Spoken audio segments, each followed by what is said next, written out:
اللہ اکبر۔ حضرت طلحہ بن عبید اللہ رضی اللہ تعالی عنہ نبی کریم صلی اللہ علیہ وآلہ وسلم کی بارگاہ میں حاضر ہو کر عرض کرتے ہیں، یا رسول اللہ صلی اللہ علیہ وسلم، میں نے خواب میں 2 صحابہ کو دیکھا۔ محترم احبہ، یہ وہ 2 صحابہ ہیں جو ایک ہی دن میں ایمان لائے تھے۔ ان میں سے ایک صحابی اپنی عبادات، تقوی اور دینی خدمات کے حوالے سے دوسرے صحابی کی بنسبت زیادہ مشہور تھے اور وہ شہید بھی ہوئے تھے،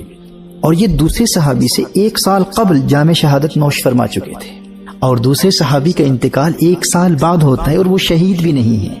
حضرت طلحہ بن عبید اللہ رضی اللہ تعالیٰ عنہ عرض کرتے ہیں کہ یا رسول اللہ صلی اللہ علیہ وسلم، میں خواب میں دیکھتا ہوں کہ میں جنت کے دروازوں کے سامنے کھڑا ہوں اور یہ دونوں صحابہ جو ایک ہی دن ایمان لائے تھے یہ بھی وہاں موجود ہیں۔ پھر ایک فرشتہ جنت سے آتا ہے اور وہ صحابی جن کا انتقال 1 سال بعد ہوا، جو شہید بھی نہیں ہیں اور تقوی اور پرہیزگاری کے حوالے سے پہلے صحابی جیسی شہرت بھی نہیں رکھتے، لیکن عجیب بات یہ ہے کہ یہ فرشتہ آتا ہے اور ان دوسرے صحابی کو جنت میں پہلے داخل کرتا ہے اور پھر ان کے بعد واپس آ کر اس شہید صحابی کو جنت میں داخل کرتا ہے، اور پھر یہ فرشتہ تیسری مرتبہ آ کر مجھے کہتا ہے، یعنی حضرت طلحہ رضی اللہ تعالیٰ عنہ سے فرماتا ہے کہ آپ واپس چلے جائیں، ابھی آپ کا وقت نہیں آیا۔ یا رسول اللہ صلی اللہ علیہ وسلم، یہ دونوں صحابی ایک ہی دن ایمان لائے تھے، لیکن 1 سال پہلے انتقال کرنے والے صحابی جو اپنی عبادات اور تقوی کے حوالے سے مشہور بھی ہیں اور شہید بھی ہیں، انہیں جنت میں بعد میں داخل کیا جاتا ہے، اور 1 سال بعد پردہ فرمانے والے دوسرے صحابی جو کہ شہید بھی نہیں ہیں یہ جنت میں پہلے چلے جاتے ہیں۔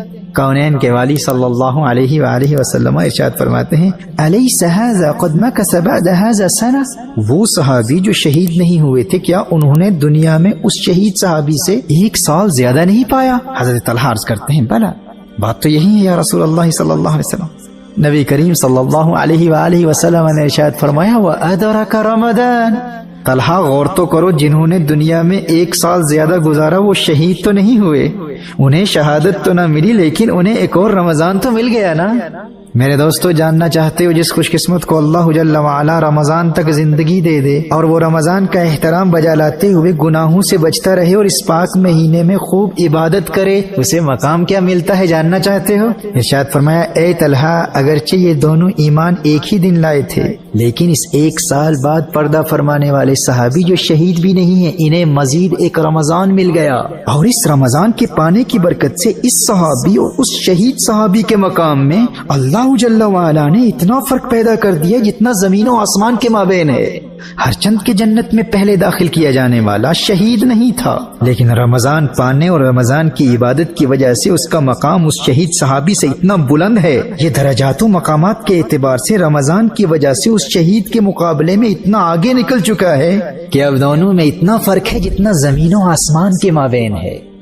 دوستو، شکر ادا کرو اللہ جل وعلا کا، اس کریم مولا کا جس نے ہم گنہگاروں کو رمضان کریم ایک مرتبہ پھر عطا فرما دیا ہے۔ ناز کرو اپنی قسمت پر کہ اللہ کا یہ پیارا ایک مرتبہ پھر مہمان بن کر تمہارے گھروں میں آ چکا ہے، اسے ناراض نہ کرنا۔ گناہوں کے ارتکاب سے جھوٹ، غیبت، چغلی، لڑائی جھگڑے، کسی کا دل دکھانا، حرام دیکھنا، حرام سننا، حرام کہنا، موویز دیکھنا۔ اللہ کا مہمان گھر میں آیا ہوا ہے اور آپ موویز دیکھ رہے ہیں، ٹائم پاس کرنے کے لیے کمپیوٹر گیمز کھیل رہے ہیں۔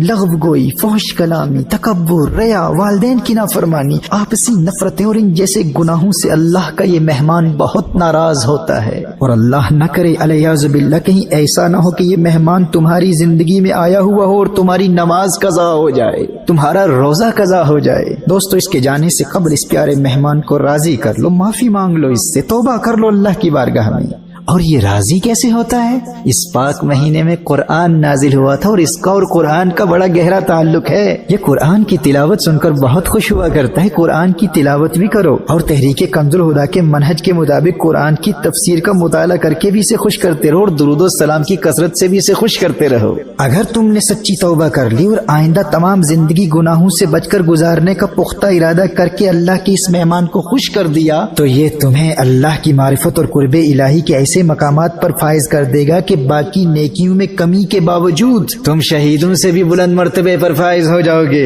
تمہیں اندازہ ہی نہیں ہے تمہاری خوش قسمتی اور خوش بختی کا۔ کتنے عاشقان رمضان کے دل سینوں میں تڑپتے رہ گئے لیکن رمضان سے 1 دن پہلے موت نے انہیں آ پکڑا اور وہ قبروں میں چلے گئے۔ آج وہ قبروں میں ہیں لیکن تمہاری قسمت پر رشک کر رہے ہیں۔ اور یاد رہے، جو اللہ کے اس پیارے کو نافرمانیوں کے ذریعے ناراض کرتا ہے اس پر اللہ کا غضب نازل ہوتا ہے۔ If you disrespect this guest of Allah by sinning, by missing your prayers, by committing acts that displease Allah and His beloved sallallahu alaihi wasallam, and if you don't show hospitality to this beautiful guest from Allah Jalla wa Ala by fulfilling the rites of Ramadan, then remember what the beloved of Allah sallallahu alaihi wasallam said about those who commit sinful acts in this blessed month of Ramadan. Hazrat Hani radiyallahu ta'ala anha riwayat فرماتی ہیں نبی کریم صلی اللہ علیہ وسلم نے اللہ کی نافرمانی اور گناہوں کے ذریعے اس مہمان کو ناراض کرنے والوں کا عذاب بیان فرماتے ہوئے ارشاد فرمایا، جس نے اس ماہ میں زنا کیا یا شراب پی تو آئندہ رمضان تک اللہ اور جتنے آسمانی فرشتے ہیں اس شخص پر لعنت کرتے ہیں، اور اگر یہ آئندہ ماہ رمضان کو پانے سے پہلے ہی مر گیا